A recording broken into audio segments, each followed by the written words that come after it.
उद्धव ठाकरेंनी जे निर्णय घेतले ते चुकीचे घेतले. उद्धव ठाकरे यांनी हे हलक्या कानाचे होते. यांना कुणी पण त्यांच्या जवळच्यांनी बगलबच्च्यांनी सांगायचं आणि त्यांनी ऐकायचं आणि त्यांनी निर्णय घ्यायचा. परंतु वस्तुस्थिती काय आहे ती त्यांनी कधी तपासली नाही. मला असं वाटतं की ज्यावेळी पक्ष आदेश देतात तो आदेशाचं आम्ही पालन करत असतो. परंतु उद्धव ठाकरे यांनी सातत्याने जाणीवपूर्वक या सातारा जिल्ह्याकडे दुर्लक्ष केलं. सातारा जिल्ह्याचा फक्त वापर म्हणून त्यांनी पाहिला. कधीही त्यांनी शिवसैनिकांना ताकद देण्याचं काम केलं नाही. माझ्यासारख्या लढवय्या शिवसैनिकाला त्यांनी 4 वेळा निवडणुकांची तयारी करून देखील त्यांनी मला 4 वेळा थांबवलं. का तर मला वारसा नाही. मी एका सर्वसामान्य शेतकऱ्याचा, कष्टकऱ्याचा, वारकऱ्याचा मुलगा आहे आणि त्यामुळे मला सातत्याने माझ्यावरती अन्याय करण्यात आला. ही भावना कायमच माझ्या मनामध्ये बाळवली आहे. परंतु जेव्हा आपले आताचे जे मुख्यमंत्री आहेत हे सातारा जिल्ह्याचे सुपुत्र एकनाथ भाई शिंदे आमच्या कांदाटी खोऱ्यात दरेगावचे सुपुत्र आहेत. यांनी जो इतिहास घडवला 17 महिन्यापूर्वी, त्यांनी या हिंदुत्वासाठी या महाआघाडी सरकारमधून ते बाहेर पडले. त्यांच्या बरोबर जवळपास 40 आमदार त्यांच्या बरोबर बाहेर पडले. त्याच्यामधील काही मंत्रीगण देखील बाहेर पडला आणि त्यांनी या राज्यामध्ये नवीन सरकार आणलं. आणि जी महाराष्ट्राने जो जनादेश दिला होता त्या जनादेशामध्ये त्यांनी निर्विवाद बहुमत हे शिवसेना आणि भारतीय जनता पक्षाला दिलं होतं. परंतु ते निर्विवाद बहुमताला डावलून त्यावेळी उद्धव ठाकरेंनी फक्त स्वतःला मुख्यमंत्री पद मिळावं म्हणून महायुती सोडली आणि महाआघाडीमध्ये जाऊन बसलं. तिथंच त्यांच्या विनाशाला प्रारंभ झाला आहे. सर्व शिवसैनिक गेल्या त्या काळामध्ये 2.5 वर्षाच्या काळामध्ये तर कोरोना होता. म्हणजे सगळा राज्यभर नव्हे देशभर सर्व जनता घरामध्ये होती. परंतु त्या काळामध्ये माननीय मुख्यमंत्री उद्धव ठाकरे यांनी त्यावेळी बाहेर पडून काम करायला पाहिजे होतं. परंतु त्यांनी सरकार फक्त ऑनलाईन चालवलं. त्या काळामध्ये ज्या कोविड काळामध्ये ज्या लोकांना समस्या होत्या त्या समस्यांसाठी काम करणं खरं तर धावणं गरजेचं होतं. त्यावेळी देखील एकनाथ भाई शिंदे PPE किट घालून दवाखान्यात जाताना आपण सगळ्यांनी पाहिलं. ते करोनाग्रस्तांना भेटत होते. परंतु तसं चित्र कधी उद्धव ठाकरेंकडून आपल्या समोर आलं नाही. आज मुख्यमंत्री जे काम करतायत त्यांचं काम इतकं सुंदर चाललंय. सर, आज एका राज्याला एक कर्तबगार मुख्यमंत्री एकनाथ भाई शिंदेच्या वतीने आपल्याला मिळालेले आहे. हे सर्वसामान्यांसाठी रात्रंदिवस धावतात. ते वेळेची कधी पर्वा करत नाही आणि जेव्हा जेव्हा संकट येतं त्या काळी धावून जाणारा मुख्यमंत्री पहिल्यांदा आपण पाहिलेला आहे. मग त्यामध्ये तुम्हाला प्रामुख्याने सांगायचं तर इरशाळवाडीला जे दरड कोसळली त्यावेळी खरं तर मुख्यमंत्री त्यावेळी स्वतः आजारी होते. परंतु तरी तशा अवस्थेमध्ये त्यांनी त्या इरशाळवाडीला स्वतः त्या वातावरणामध्ये, पावसामध्ये, चिखलामध्ये जाऊन त्यांनी भेट दिली आणि खरोखरच म्हणजे त्याच्या कार्याला सलाम.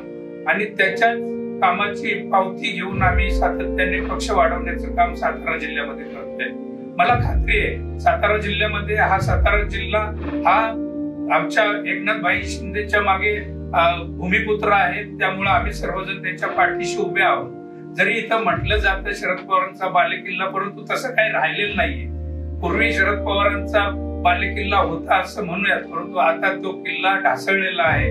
त्यांचे बुरुज देखील सगळे ढासळलेले आहेत. आणि त्यामुळे मला खात्रीने मी तुम्हाला सांगतो आगामी काळामध्ये या सातारा जिल्ह्यामध्ये सर्व निवडणुका ह्या महायुतीच्या वतीने लढवण्यात येतील आणि त्या जिंकण्यात येतील. त्याच्याबद्दल आता कुठलाही आम्हाला मनामध्ये कुठली शंका राहिलेली नाही.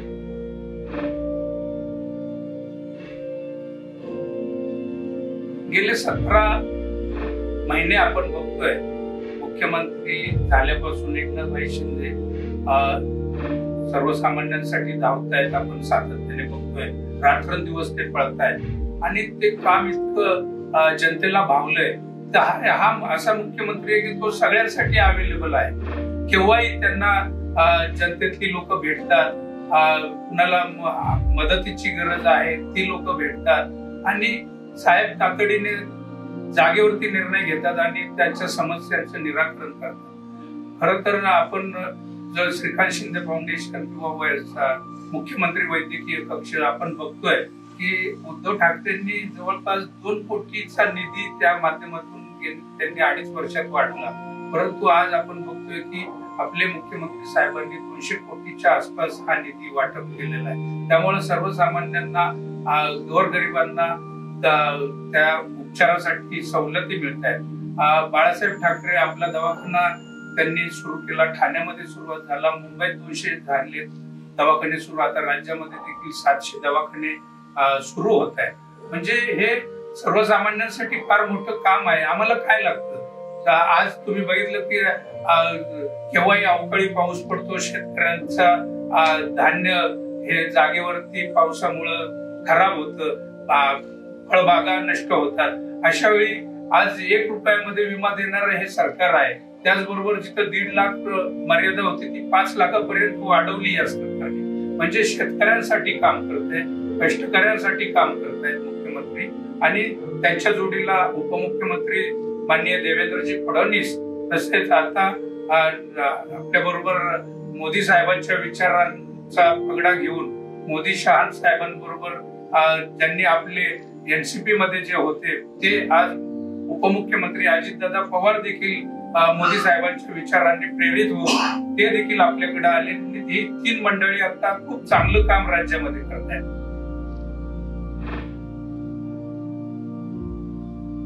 आज शासन आपल्या दारी या माध्यमातून आपण पाहिलं असेल की आपल्याला हेलपाटे घालावे लागत होते, अधिकारी कुचंबना करत होते, पैसे घेतल्याशिवाय काम करत नव्हते.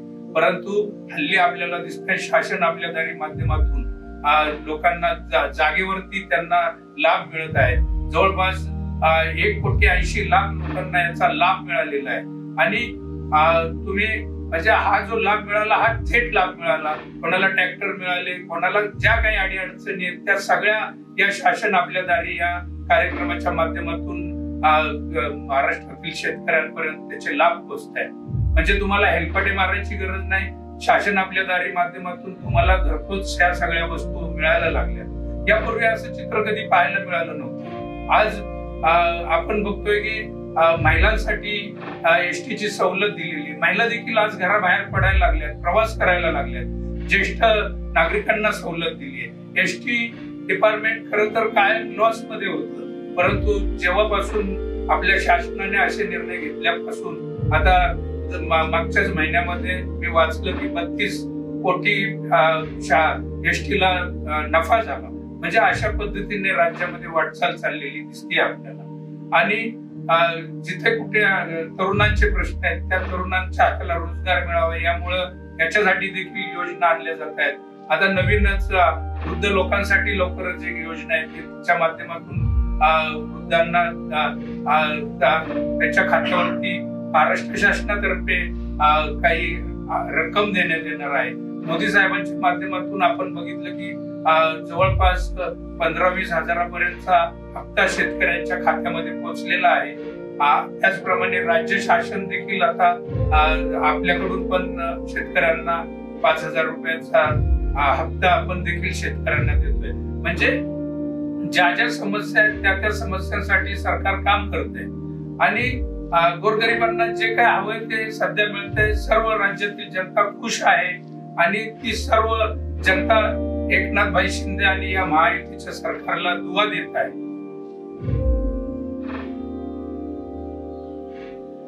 आम्ही बघतो की जेव्हा साहेब आराम करण्यासाठी म्हणून येतात दरेगावी, परंतु तिथं ते कधी आराम करत नाही. त्या ठिकाणी आल्यावर ते शेती करतात, शेतीतले नवीन नवीन उपक्रम लोकांपर्यंत पोहोचवण्याचा प्रयत्न करतात. त्या ठिकाणी राज्यभरातून लोक भेटण्यासाठी येतात आणि त्या ठिकाणी जो दरबार होतो त्या दरबारामध्ये हजारो लोक येतात आणि त्यांच्या समस्या घेऊन येतात.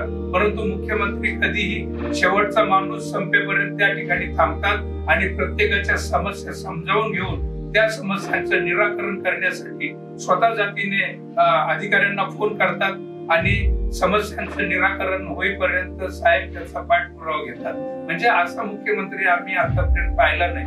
खरं तर 17 महिन्याच्या काळामध्ये या मुख्यमंत्र्यांनी एवढा प्रवास केलाय की 5 वर्षामध्ये एक मुख्यमंत्री जेवढा प्रवास करत नाही तेवढा प्रवास मुख्यमंत्री साहेबांनी या 17 महिन्यामध्ये केलाय. अजून पुढच्या काळामध्ये ते एवढं धावणार आहेत की ते सगळ्या यापूर्वीच्या सर्व मुख्यमंत्र्यांचं रेकॉर्ड ब्रेक करणार आहे. त्याच्याबद्दल कुठलीही शंका मनामध्ये उरलेली नाही. आणि त्यामुळे मला असं वाटतं की सर्वसामान्यांचं सरकार काय असतं ते आज या महायुतीच्या सरकारने दाखवून दिलं.